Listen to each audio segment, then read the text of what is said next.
one of my oldest memories is going to the Met, and there's sort of an Egypt room there with this giant sloping glass. You can look out, and there's a Cleopatra's Needle, and there's water in the room. And I used to think this was the most amazing room in the world. It was just, I'd never seen anything like it. There was architecture, there was historical art, and I can visualize it stood with me for forever. Yeah, it's like romantic. It's romantic. I romanticized it in my head. I've drawn it. Like, there's pictures from when I was a kid drawing that room, and that always stuck with me.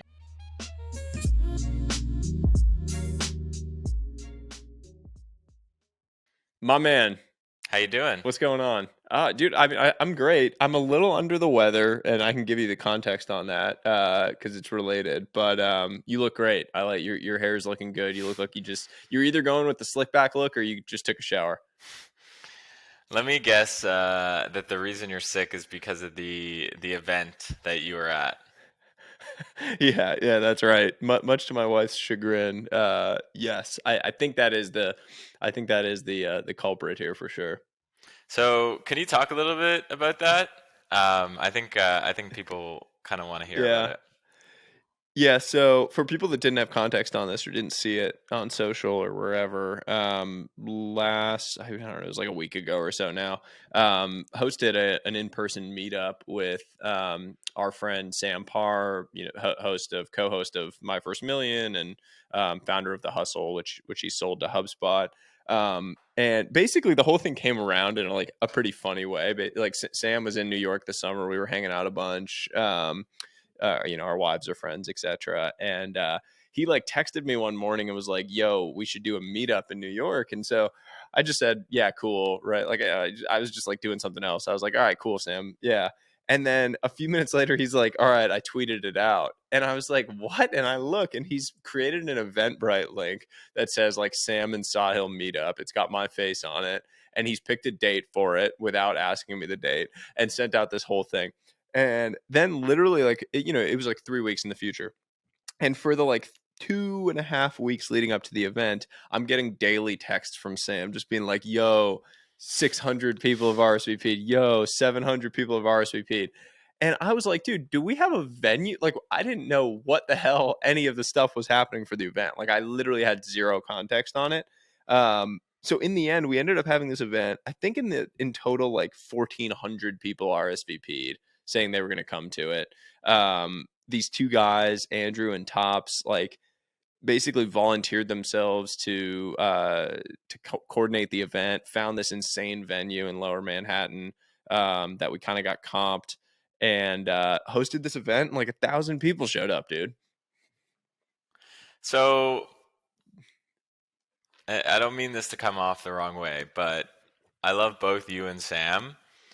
But the fact that you guys could just like tweet and 1,200 people are going to show up in a room to hang out with you with no agenda blows my mind.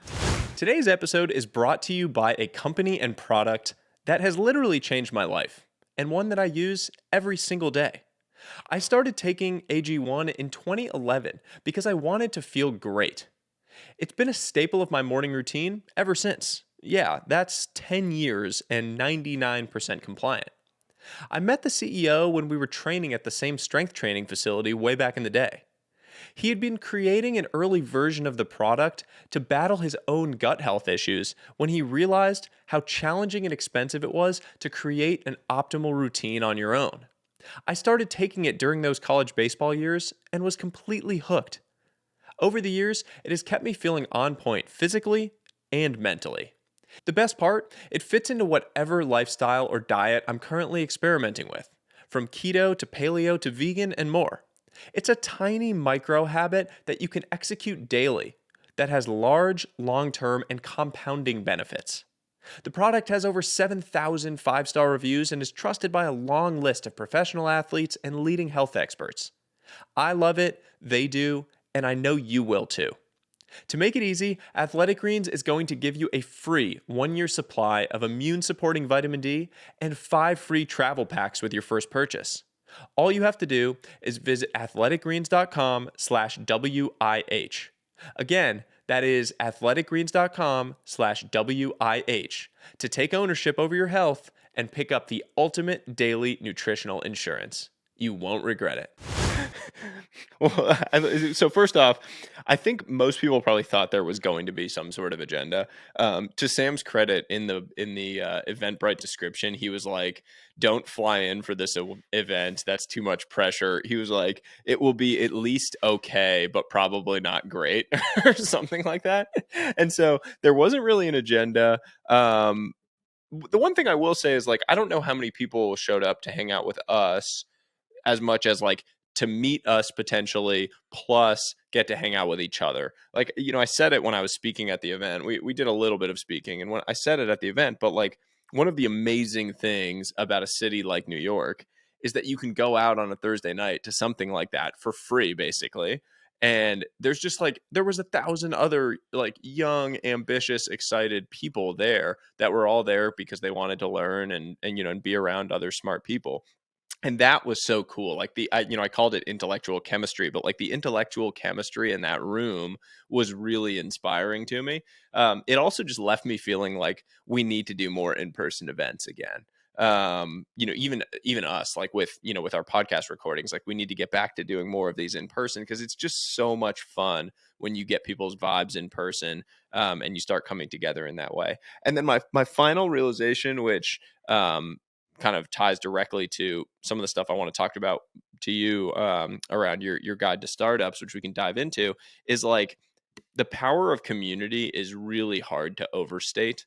Um, I came away from the event saying, like, man, I need to do more community building on my platform. Like, the fact that I have this newsletter and this Twitter is great, but there are thousands of people within those communities that want to be interacting with one another, and that I can, help bring together and facilitate. And so I need to figure out the right format to do that. But there is something really, really powerful there. I also just want to go do meetups in like every major city in the world now.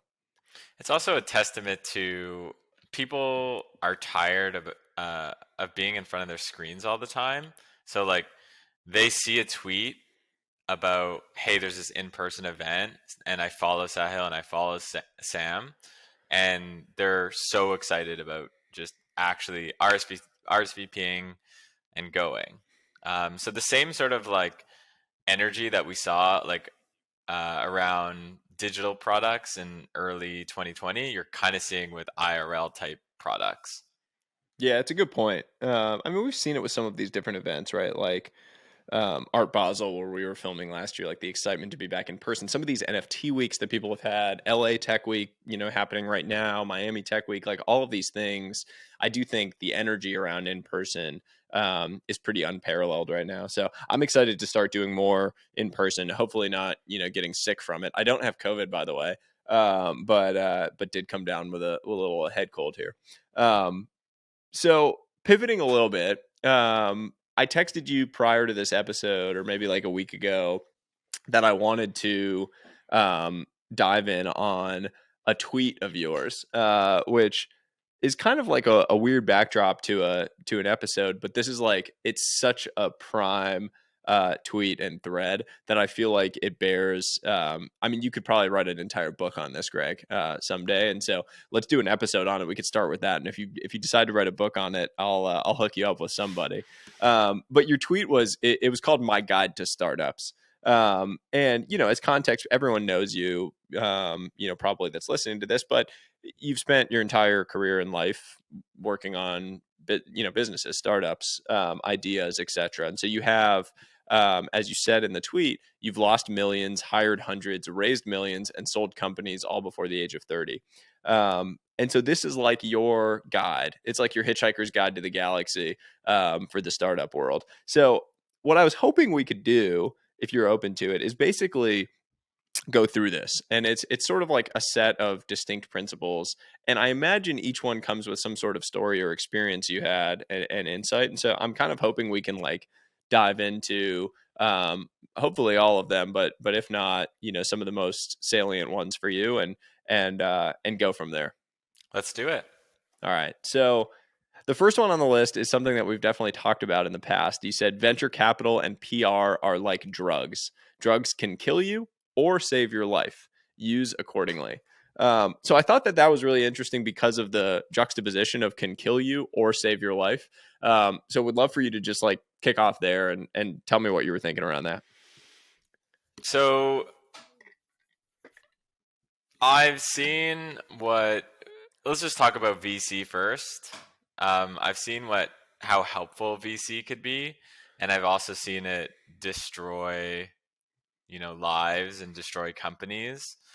The last company I was at, WeWork, famously it's the poster child for where venture capital could go wrong.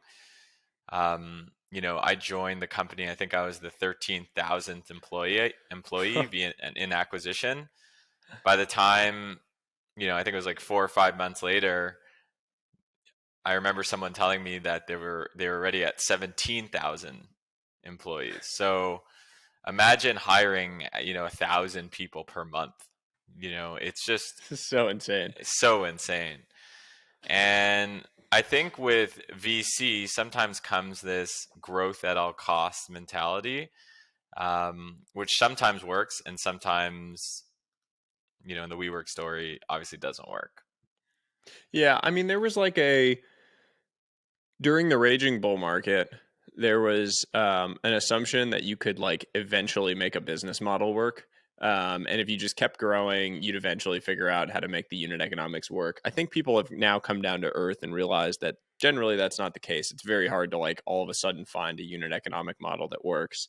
And so to your point, like that VC like raise at all costs, grow at all costs mentality that existed, I think led to a lot of bad decision making along the way.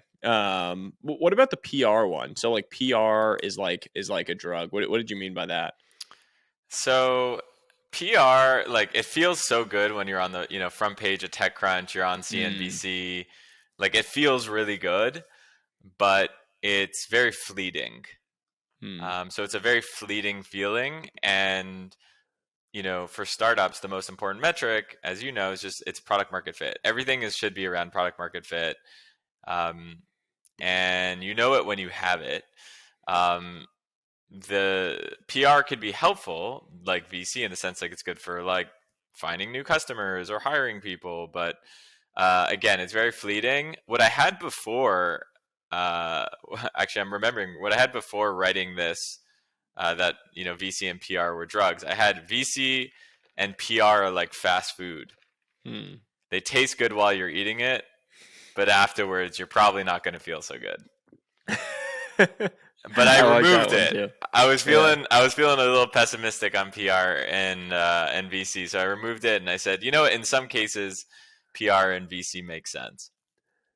Yeah, I like that. I mean, I like both of those analogies. I do think that the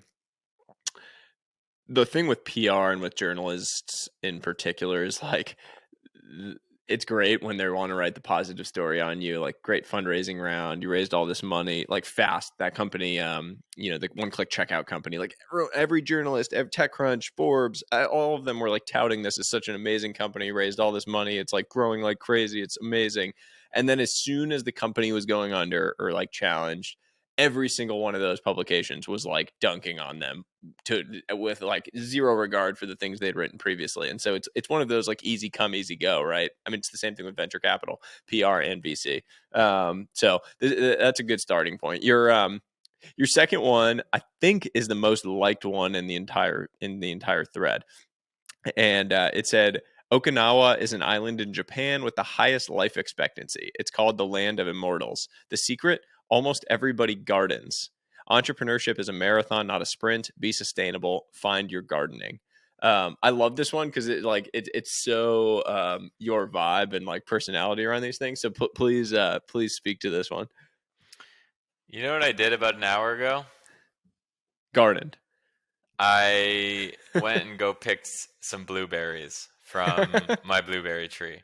It was 4:00 on a Wednesday, around there, 3:30, 4:00, and I took a break to go outside, pick some blueberries, eat the blueberries, like have a connection with the food, like sit, look around, look at the tree, get a little sun on my face. I know you talk about that a lot. Get some vitamin D on your face.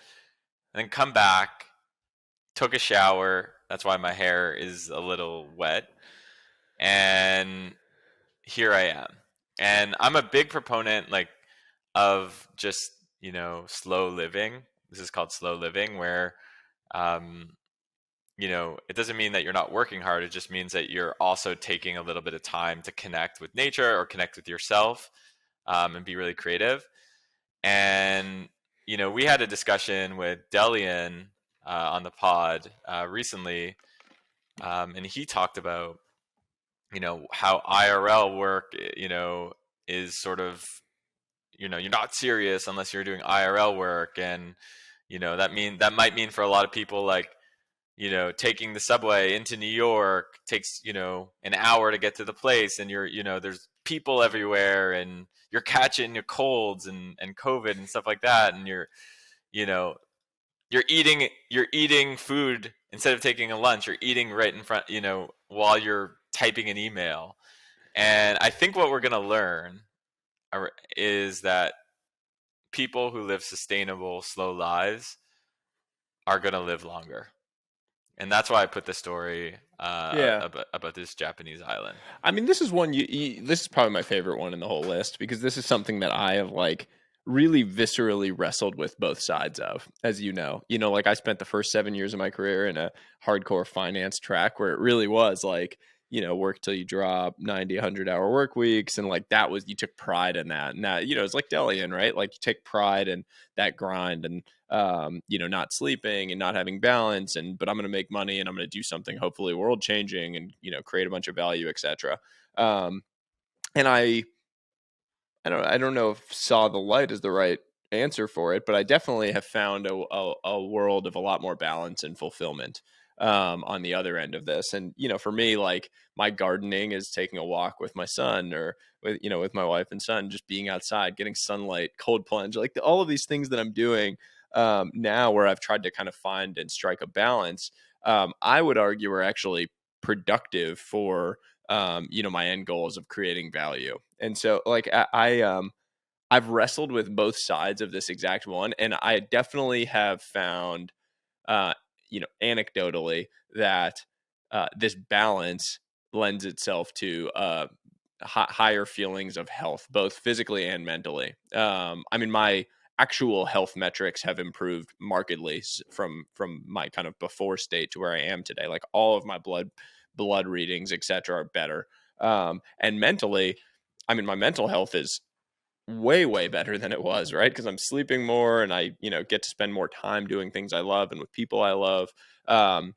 So there's really something to this. And I think the point you're making is a well-made one, in that it doesn't mean you have to do what we're doing, right? Like, it doesn't mean that you have to have the lifestyle Greg has, where you're really moving slowly on things and finding time to do that throughout the day, and working less and creatively, and or that you're doing what I do, and taking 5 walks a day with your kid. Like, you don't need to do that. It might just be that you're in a high, crazy, stress environment, but you find that one time a day where you are able to do your quote unquote gardening, where you're able to do that one thing that unlocks you and kind of opens you up. And so I thought the way you said it was really important, because it just means that you need to find time in your daily life for that version of gardening for you, to take that one step that sort of allows yourself to unwind and to unlock.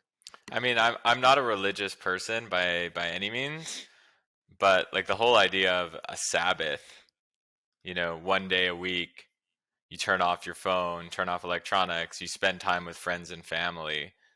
I think there's a reason why that comes from thousands of years ago, because I think we're not meant to be at the 75th floor, in Midtown New York for 18 hours a day.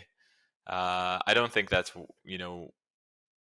a sustainable way to live, and I also don't think that if you're in a lot of people listening are creative people. If you want to be the most creative self, I just don't believe that you can be that in that lifestyle.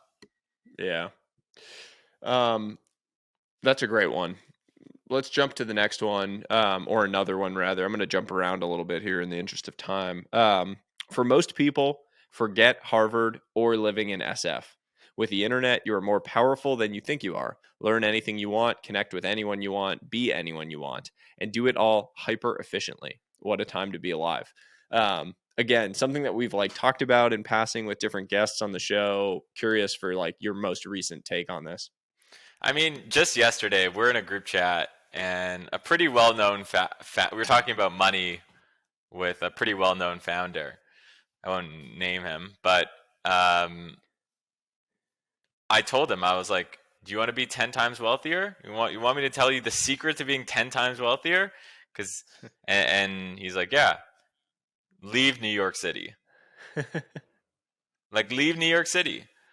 Like, it's one of the most expensive places in the world to live, and that means everything. You know, food, rent, entertainment. Everything is more expensive." And comparisons are the most expensive fucking thing in the world. Excuse my language, man. Where you're like, because your friend's doing this thing, so then you start doing it, and you don't think about it, and you're not like, planning to do that thing. But when everyone is doing it, or when you're trying to keep up with the Joneses as like part of your existence, life gets really, really expensive.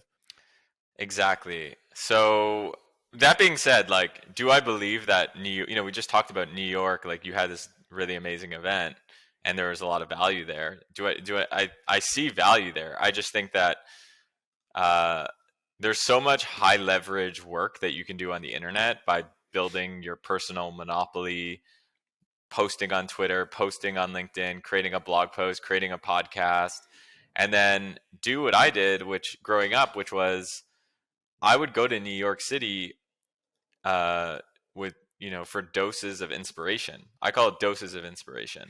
So I lived in a way cheaper city, Montreal, where at the time, the average apartment was $500 a month, and I would drive 5.5 hours, and I'd go to New York City, and I'd sleep on a couch, and I'd get some inspiration, and then I'd drive back, and then you know what the best part about that is? You spread that inspiration to your hometown. Yeah, I mean, what you're hitting on is like this powerful point that, I mean, I think of it as like opportunity playing fields. There's that really famous, I don't know if it's a quote or like an adage that talent is evenly distributed, but opportunity is not. And traditionally, historically, opportunity has really not been evenly distributed. And what it required was you going to Harvard, or you living in SF, or you living in New York in order to have opportunity. And what you're hitting on is that is no longer the case. You actually don't have to, because of the way the internet and the digital age has proliferated opportunity. And it's not to say that opportunity is evenly distributed yet, but we're certainly closer. And you can certainly be a kid, growing up in rural India with access to the internet, with access to Discord servers, with access to online courses, online training, etc. And you can come up the curve and have the same opportunities, hopefully, in the long term. And in the future, I do think that actually will be the case. It's still not perfect, but it's getting there. And I think the last thing that you hit on is a really cool one, which is like go to those places and bring your energy back from those things, the things you've learned, and bring it back and spread it back to where you are. It's like, like that used to happen with with plagues, right? Like the plague was spread, the Spanish flu was spread after World War I because all the soldiers who had come together and gotten it went all back to their home countries, and it spread, like the virus spread. But the same applies to good things. Like you can go get energy from these places where you go and come back to your hometown or to where you are and spread that winning feeling and spread that energy in a positive way. That was a really cool way that you put that. I love that. All right, a few more from your guide to startups. And by the way, if you have any like absolute personal favorites that I'm not hitting on, please jump in and let me know. All right, I'm gonna hit. Let's see how to negotiate well. I love this one. Listen 90%, talk 10%. Listening equips you with the info that you can use. The listener usually wins. This is like interesting contrarian advice to me, because I always think, when I think of negotiating, is like you got to be the the negotiator. You got to be talking and constantly saying things. So what's your perspective here, and what was this guided by, like personal experience wise? I think who told me this was at the time I almost regarded him as my Indian uncle, Ram Sharam. I don't know if you know Ram. No. Ram is like an OG Silicon Valley legend. Okay. He sold his company, I believe, to Amazon in like the mid '90s. He was an executive at Amazon. He was the first dollar into Google, and sat on the board of Google from seed up until very recently. Um, and yeah, just a prolific investor. And Ram was sat on a board of a company called StumbleUpon. And in 2012 or 2013, I sold a company to StumbleUpon. And I believe I asked him, I was like, Ram, like, I was 20, I don't know, 22, 23 at the time. I was like, how could I have gotten a better deal? Because I remember when they offered me the deal, I was like, great, where do I sign? Like, I didn't negotiate at all. It was just kind of like, this is amazing. Like, this is going to change my life. And Ram said, if only you just listened more.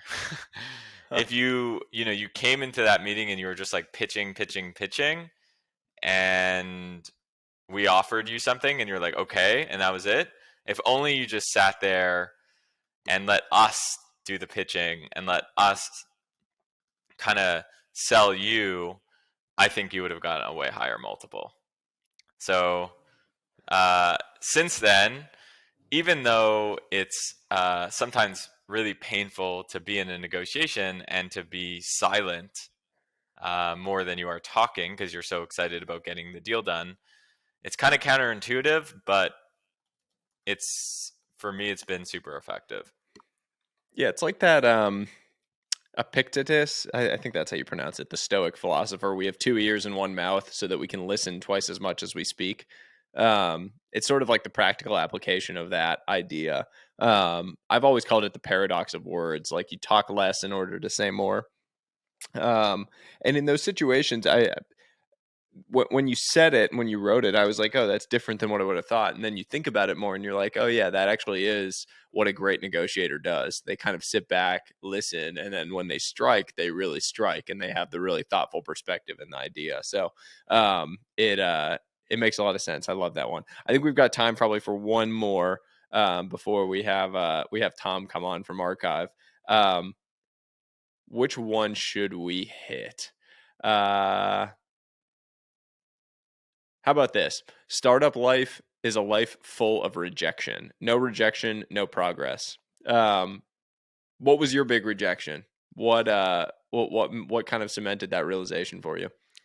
Well, so I feel like there's a whole generation of entrepreneurs that watched The Social Network and was like, this is a romantic basically job. Like, they basically, The Social Network romanticized entrepreneurship for a whole generation of entrepreneurs, like our generation. And it's, I think what I don't like about that movie is it kind of like, you see him at Harvard, there's like a bit of struggle, a little bit. Then all of a sudden he's in San Francisco, Palo Alto, and like Facebook is all of a sudden like big. Like, what Scott Belsky calls the messy middle, the middle of the startup isn't really there. It's just like from small to really big. What that doesn't capture is that, like, literally every day of a startup, you're kind of like, you check Product Hunt in the morning and you're just like, I hope a big competitor didn't launch a competing product. Yeah. And every founder has that experience of like, oh my God, Google just launched this. Oh my God, Facebook just launched this. Oh my God, and then you get like 10 texts from your investors. Hey, have you seen this? Yeah, man, of course. What do you mean, have I seen this? Like, I'm literally crying inside, Yeah. So if you're not okay with adversity, I just don't think that startup life is for you. And I can tell a lot of stories about how, like, I've gotten rejected over the years, but like, I'm constantly getting rejected, and it's just about being okay with it. Maybe it's from your dating life.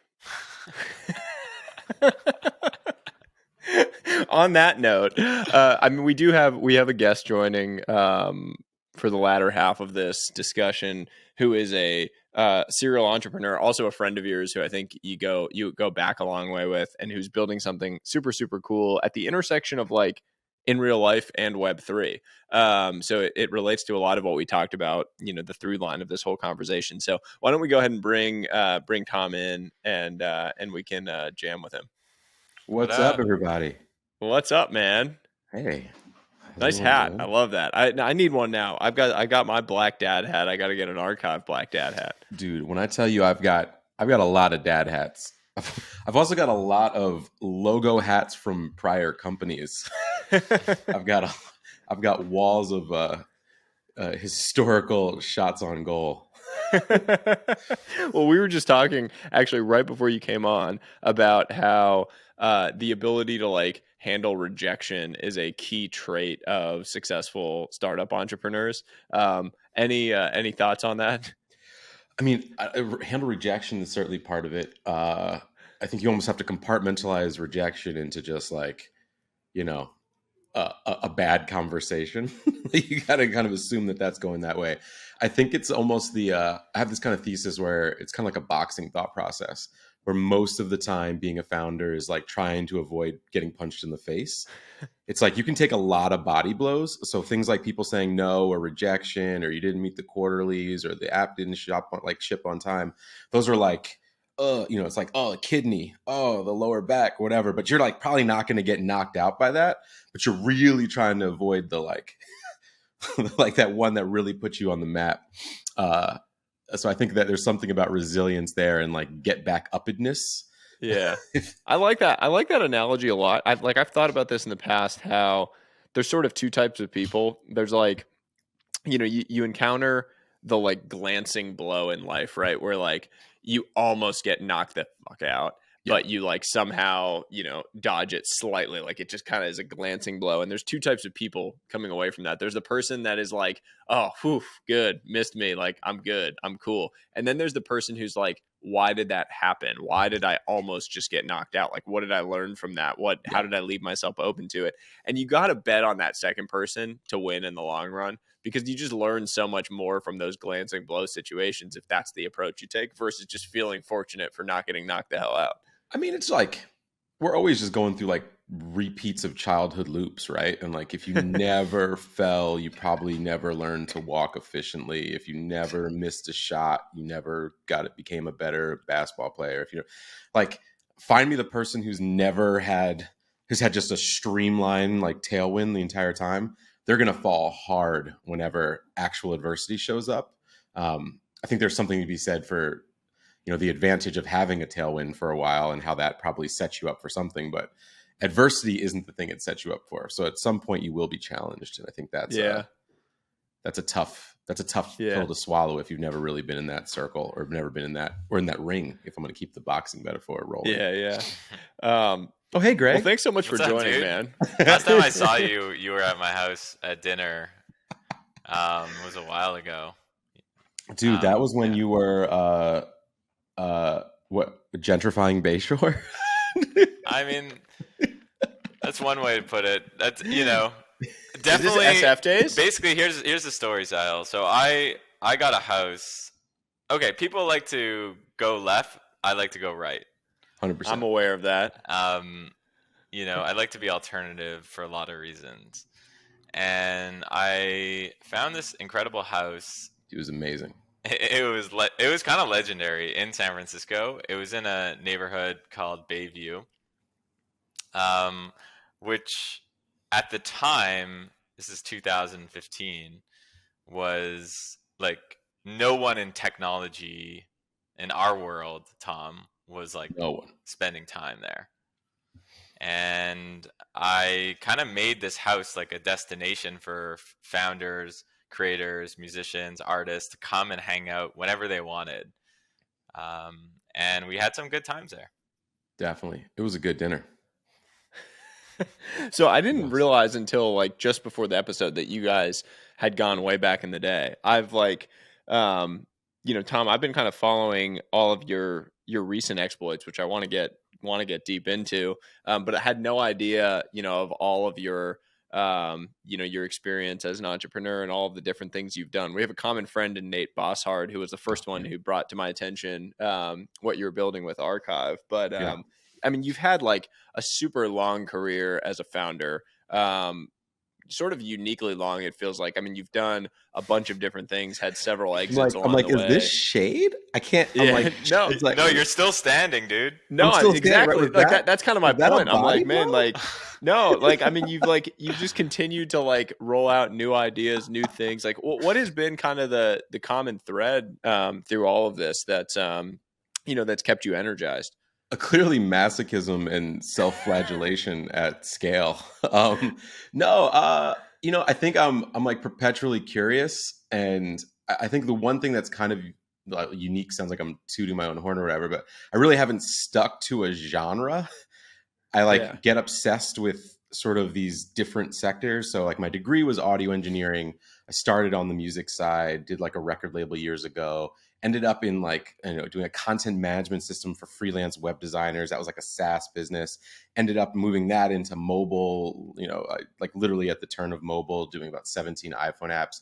Then went full like operational logistics. I ran 100,000 square foot warehouses with Omni, like physical objects on a grid, moving bodies, bifurcated workforce, hourly employees, hard tech problems on scale and logistics. And now kind of jumping in with, I actually think this is the most bullseye on all of those things. So this one actually feels somewhat natural. Like I can track how the different things I've done in all those different places kind of aligns with Arkive broadly.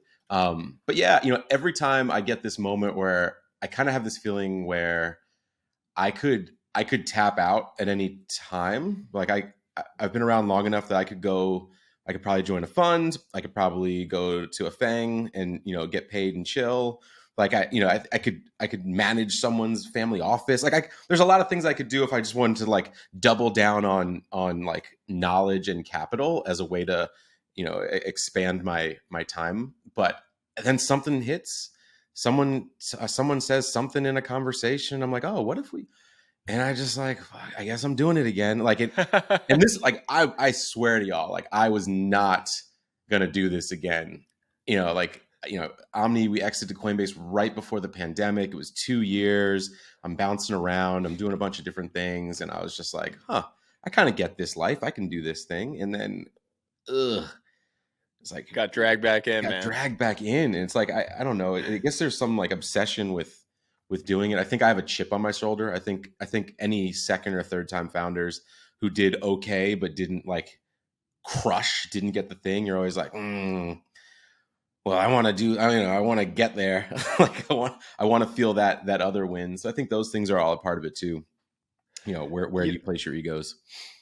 Well, I will say, like, the thing you are doing now is one of the cooler startups that I've seen in recent memory. And so like I want to get into it because it ties to so many things we've talked about on this podcast and more broadly around the entire like narrative and discussion around like actual use cases of Web3 that are interesting. Sure. There's this like whole meme on the internet, right? Like you have your Packies and Chris Dixon's on one end, talking about Web3 and writing about it, and then you have your like, I forget what the names of these guys are, like Zach Weinberg, has kind of made a brand for himself as the like Michael Burry of crypto, or like that guy Liron Shapiro or something like that similarly.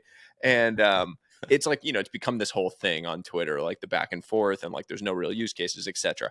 Arkive, which is what you're building, strikes me as like one of the most interesting use cases that I've seen, because it combines some of the like super cool aspects of like in real life culture and community with Web3. And just as context for people who are listening, I'm going to have you talk about it, but I want to read just really quickly one quote that I found cool from your kind of launch blog post, which said, quote, "Museums have historically relied on curators, collectors, and benefactors to decide which artifacts are important and worthy of display.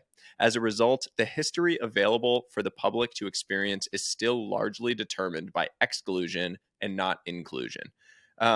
With that kind of as a backdrop, Tom, can you just give us the overview on what Arkive is? Today's episode is brought to you by a company and product that has literally changed my life, and one that I use every single day. I started taking AG1 in 2011 because I wanted to feel great. It's been a staple of my morning routine ever since. Yeah, that's 10 years and 99% compliant. I met the CEO when we were training at the same strength training facility way back in the day. He had been creating an early version of the product to battle his own gut health issues when he realized how challenging and expensive it was to create an optimal routine on your own. I started taking it during those college baseball years and was completely hooked. Over the years, it has kept me feeling on point physically and mentally. The best part, it fits into whatever lifestyle or diet I'm currently experimenting with, from keto to paleo to vegan and more.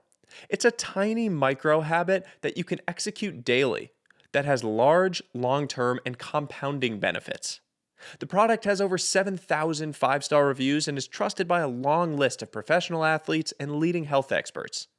I love it, they do, and I know you will too.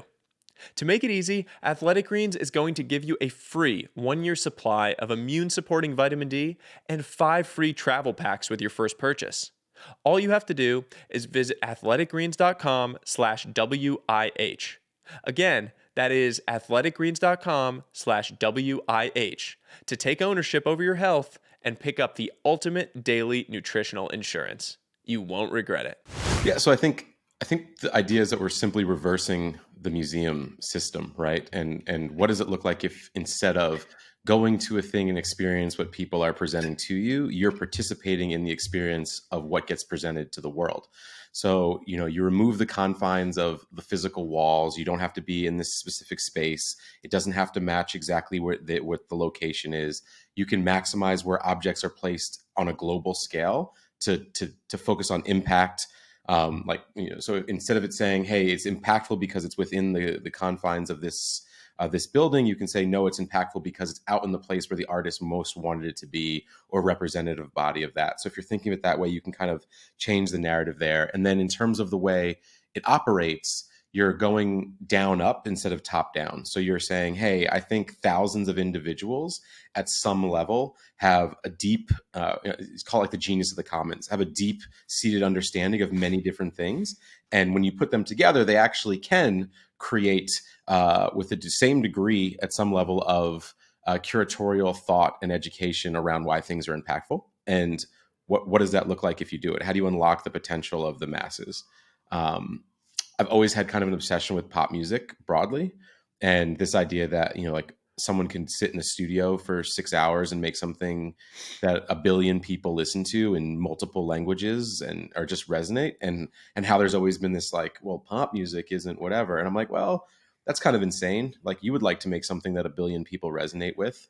And I think we're kind of doing that. We're kind of looking at it from the reverse. Like, could you put something together that because a billion people find it interesting, that drives the value and that drives the impact? So that's the overall vision is, reverse the museum. Could you only because Sahil brought up what's his name, Zach Weinberg.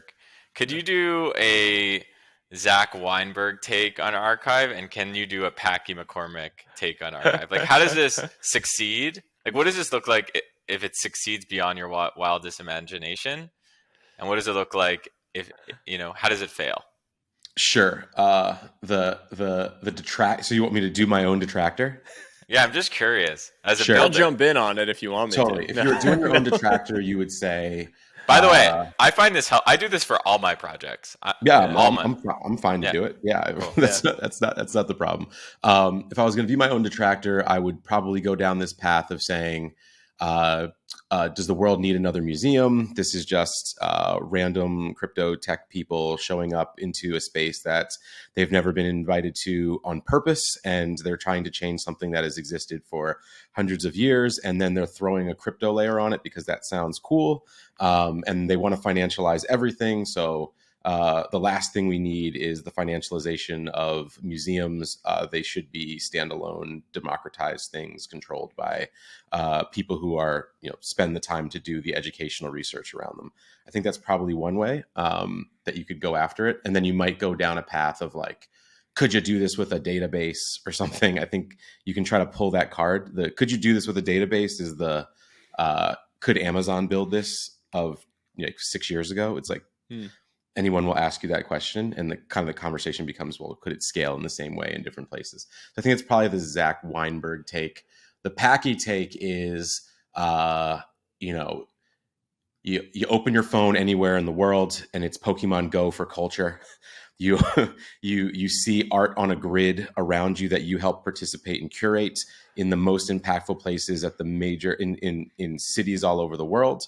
You now get to participate in increasing the cultural value of those locations as well as the objects themselves, raising them to a position of permanence through decentralized voting and community curation. And then you're also opening up a sustainable channel for maintaining provenance, maintaining curation, and maintaining the actual institution and items ability to exist, because the financialization on the back end can support preservation and conservation of those things as well. So you get to go faster than any building or any museum that was ever tied before, and you get to go bigger, wider, and touch more people. And that is what Web3 is all about.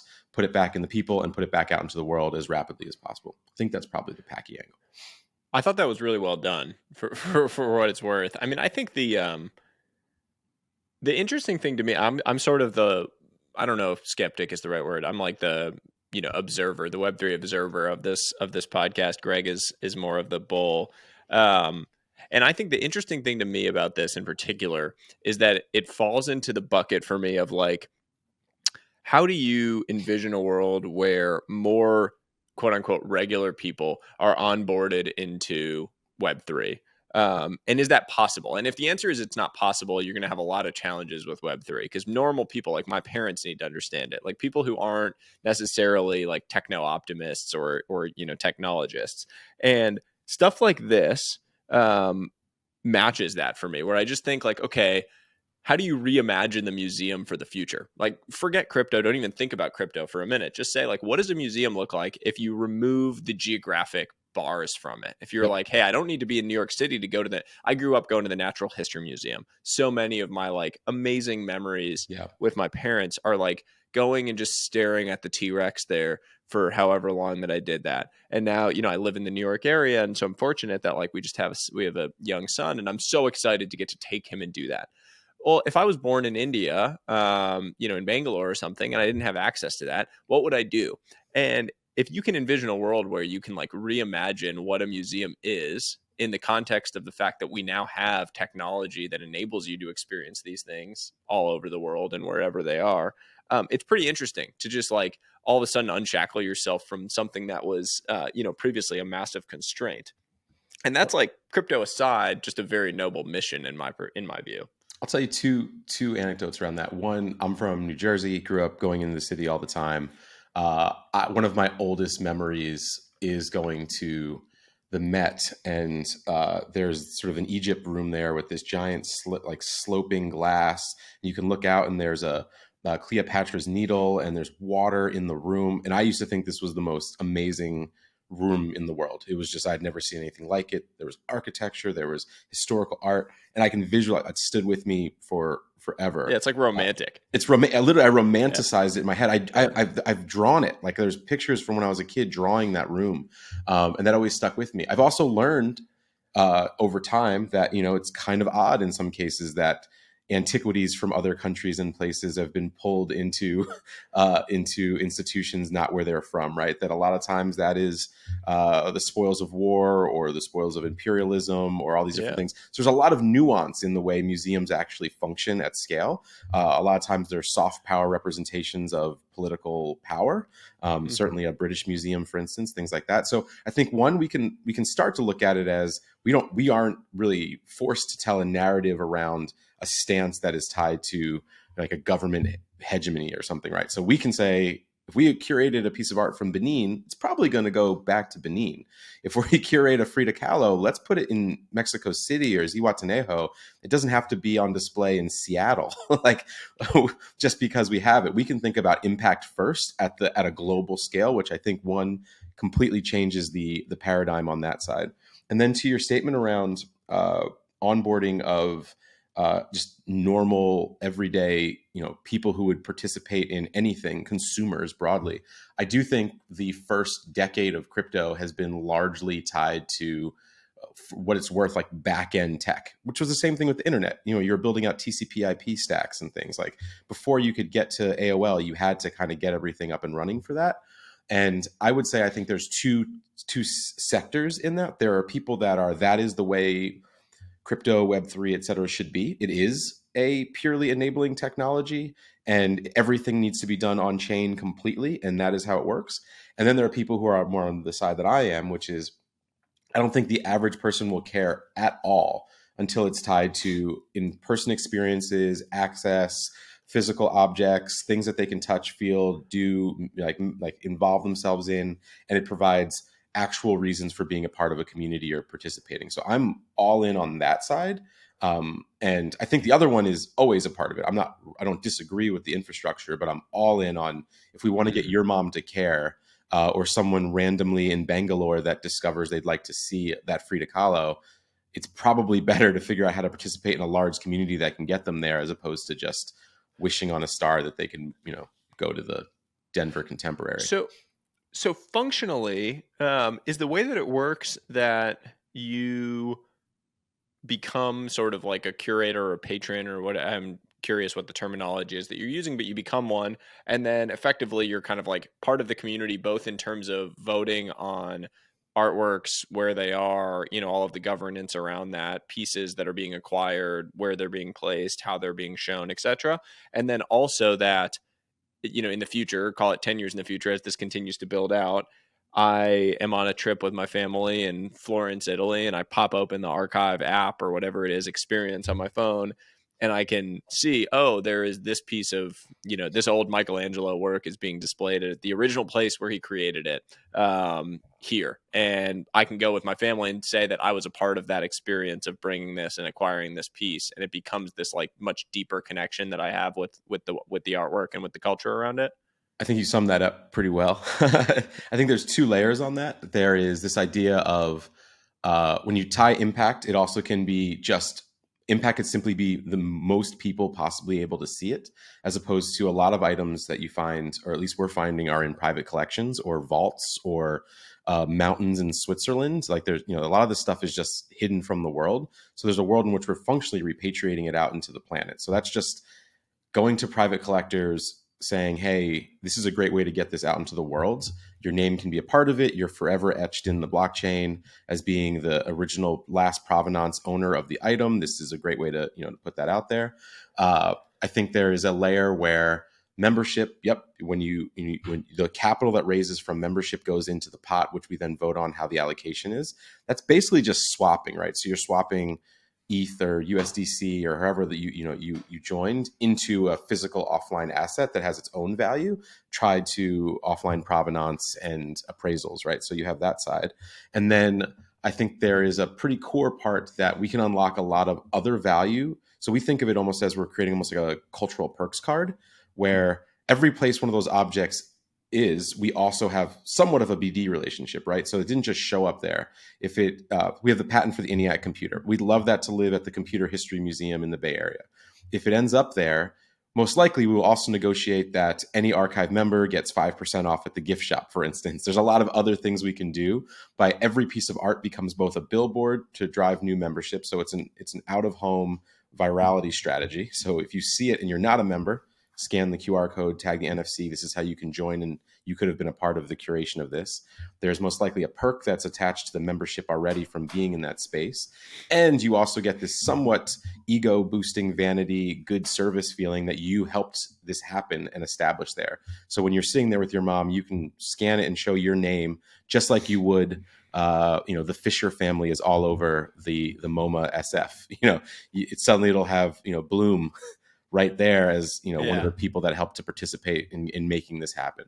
So I think there's a lot of good that happens on there. It's a pretty virtuous circle. And Can those you places now get art. Like they get stuff Yeah. that they didn't have to raise grant money for instance. And we don't have OpEx.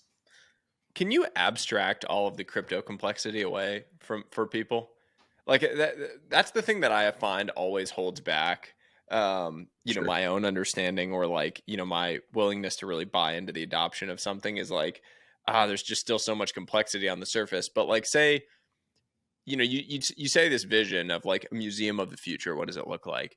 A lot of people's eyes light up. You say, here's the experience, here's how it's going to be. You can be a part of the kind of governance around what we acquire. Like, a lot of people's eyes continue to light up. Then all of a sudden you say like, okay, now go send me some ETH through this wallet address and send it to here. And you do this and, exchange it with a bridge, whatever. And all of a sudden, like, 90% of the people that were lighting up are like glazed over at that point. So how do you do that? Like, how do you abstract that away? Is that part of the experience today? Or are you planning to sort of abstract that complexity in the future?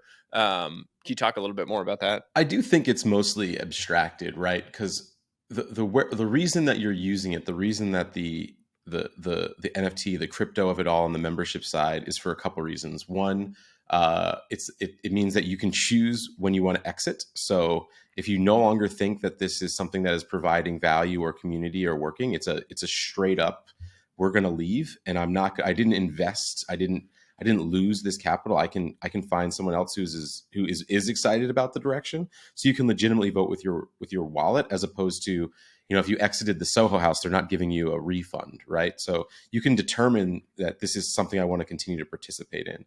And then if you're looking at it from a why do you do it in this manner period, the art world broadly is unbelievably obtuse and opaque.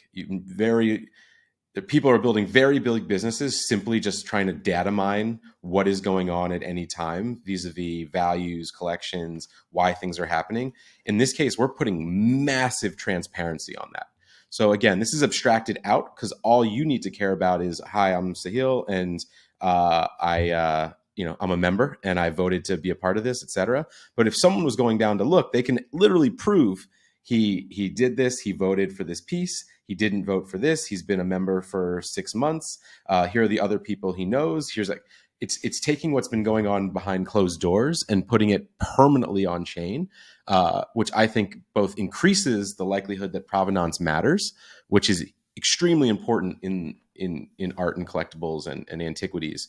And it also maintains a steady database, similar to the way like the Library of Congress would for books, around why things are and where they're at. And so that changes the whole, it sort of changes the whole reason, as opposed to just like, I've got my membership card and I get to scan things. That's one. Sahil, the way I think about it is very similar to basically what Tom's doing, is making almost an interactive game in a lot of ways. Yeah. And like when I think of like watching a film, which is very like, you go to the film, you go into a movie theater, you watch it, and you have like thoughts in your head about the film. Yeah, versus passive experience. Versus you're playing Fortnite or Roblox, and there's like Robux that you're earning, and there's this whole economy on top of it, and there's other people and multiplayer. What Tom is doing, and I'm curious your thoughts, is almost Fortniting, Robloxing the museum space to make it way more community owned and interactive. Yeah, I mean, we truly, I mean, I use the Pokemon Go reference a lot, but we legitimately do feel like that. And we mean that from multiple layers, right? So if you've ever played Pokemon Go, right, you land in a new place, you find out that there's something around you, you go and scan it, etc. We're actually doing that. So the act of scanning an item when you go there earns you internal points that increase your voting weight, etc. It also functionally maintains the network. So you have to have a network that shows that the items are where they are, and functionally the same way that a validator would do that for verifying a transaction on blockchain. You now have humans all over the world participating in the provability that the items are where they are. So you can continue to have functionally a trust network that is not incentivized negatively to prove that things are existing in the spaces and place they are. And for that, you get to continue to grow within the community and reap more benefits. So there is a whole sort of gamified museum layer there that allows for more interactivity. You're really a part of it.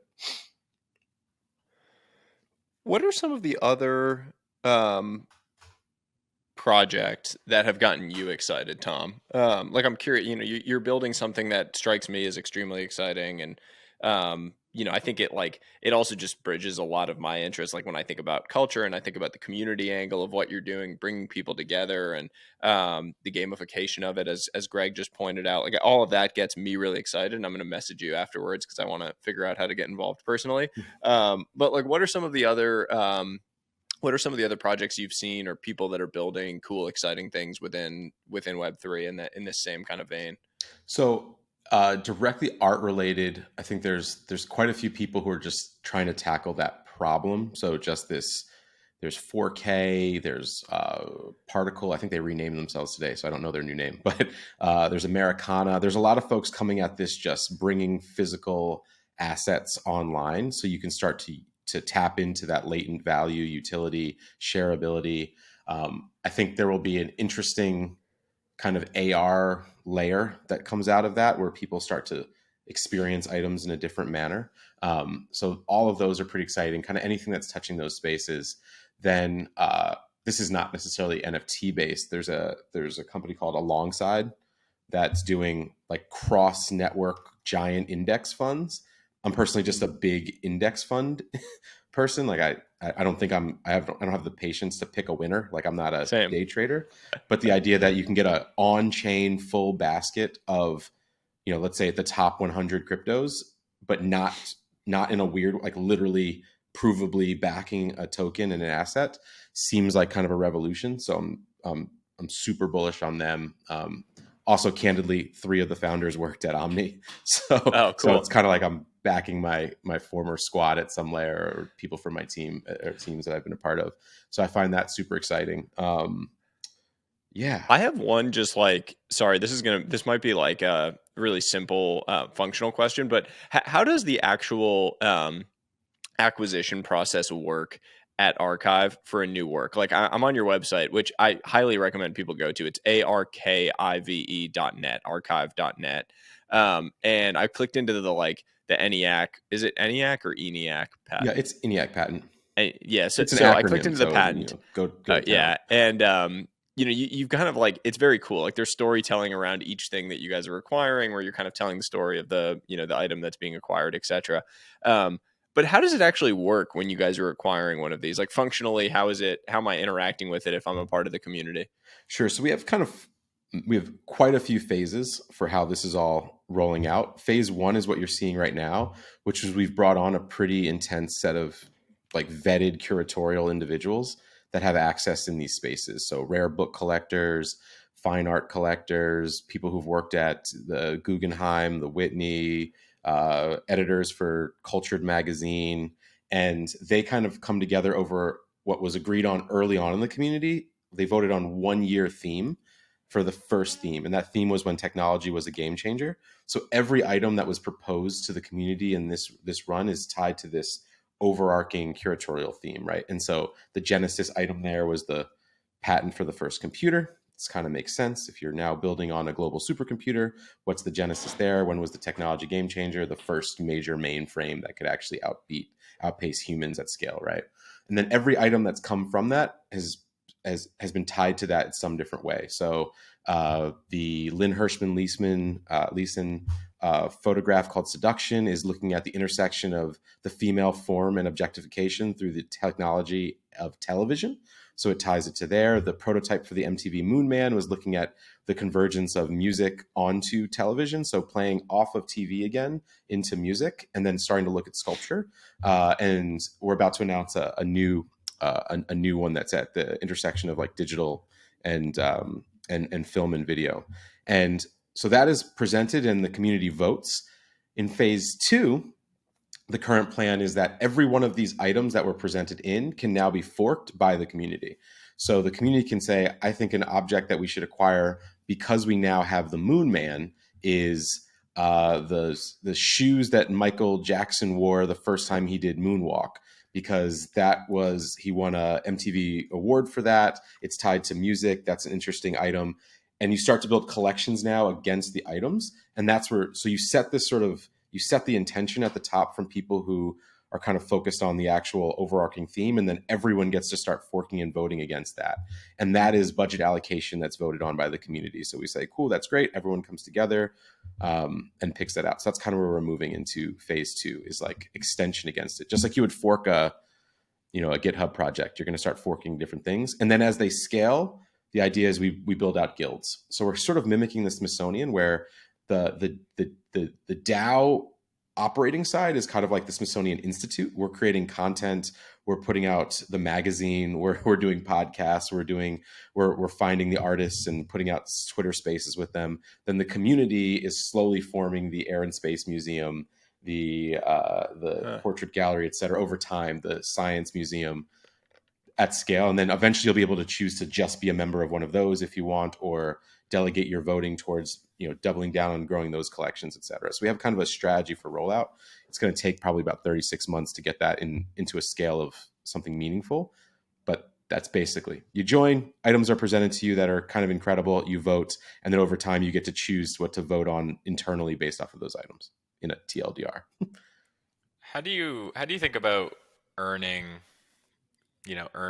versus buying? I feel like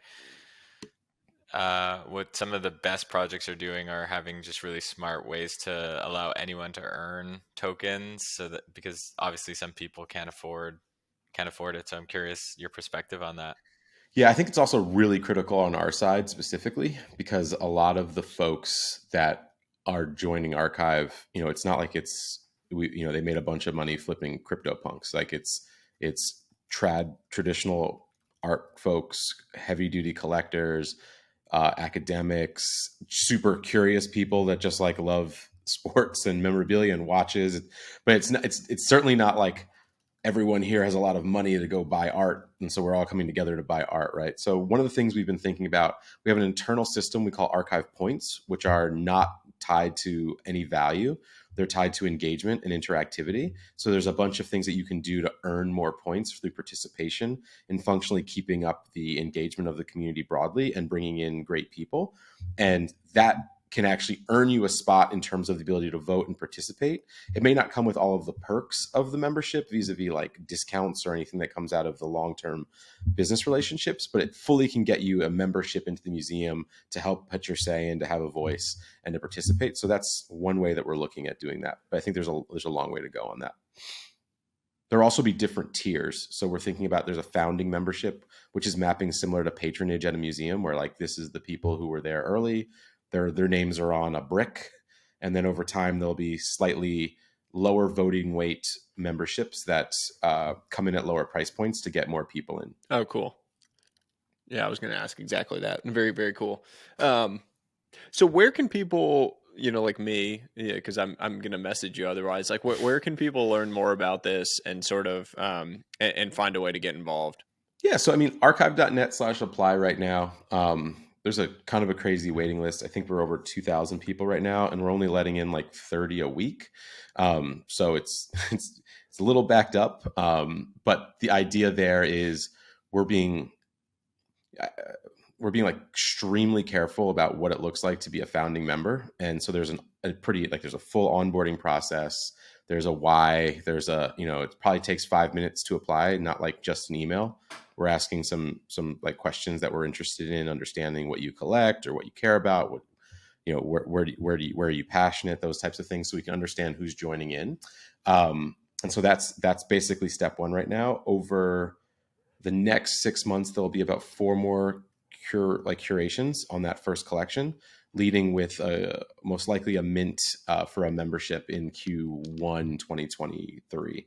So that'll be pretty much an easier way to do it. But most likely there'll be a whitelist based upon members already in the Discord. So you kind of want to apply now, probably would be cool. My first statement there.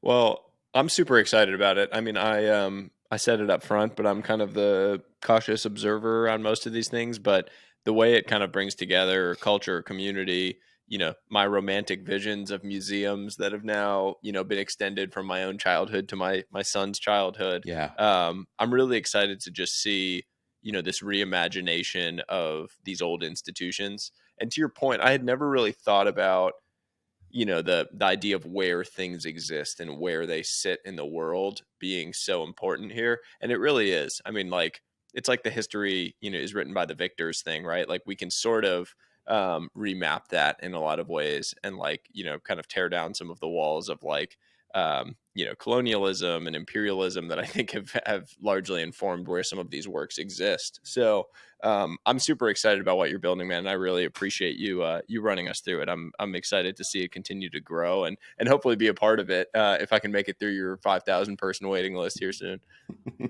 We'll work on that. Well, thank you so much, man. Of course, thank you guys. I am really, really excited for you. So thanks again for joining, and look forward to having you on again soon once the vision gets further along. Yeah, sure, could people, if you're listening to this, could people watch this on YouTube so you can see Tom's sweet hat and also subscribe to our YouTube? Also your sweet hat, Sahil. Yeah, I got my dude. I'm actually I gotta sell a small batch of these intellectually curious dad hats that I got made. So I don't have them. Luckily they're drop shipped, so I don't have like 5,000 of them sitting in my garage. But I am gonna sell a bunch of these. I'm gonna start giving them away to people that refer enough people to my newsletter too. See. Always an opportunity, man. Always an opportunity. Tom, thank you so much, man. Thanks, and where are you based, by the way? I'm in Santa Monica. Oh, bummer, man. I was hoping you were still in New York. We could get together and go to the museum. I would do that. Next time you're out in New York, hit me up. I would love to go reminisce on Cleopatra and Natural History Museum. Same. Later. All right, brother. Later, thank you. Thanks so much for listening to today's episode. If you have any questions that you want featured in a future episode, email us at hi@trwih.com. Leave us a review at Apple or Spotify to help us grow the reach of this podcast. Until next time, we will see you soon. Sip a cup of tea. Never let the world be broken in the